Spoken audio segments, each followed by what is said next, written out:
ดีค่ะหนูชื่อนางสาวปริชาติศิษย์จำหลัดนะคะหนูมาจากห้องมัธยมศึกษาพิทยทับหนึ่งนะคะอาจารย์ประจำชั้นชื่ออาจารย์สง่าเกียรติพเนินค่ะตอนนี้นะคะหนูอายุ17ปีนะคะหนูเกิดวันที่19กุมภาพันธ์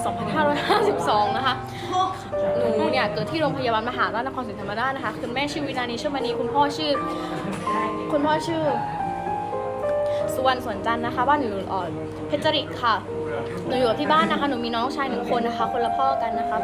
ตอนนี้นะคะหนูกำลังทำพอร์ตโฟลิโอนะคะเพื่อจะเข้าคณะพยาบาลศาสตร์นะคะหนูเนี่ยเรียนคณะพยาบาล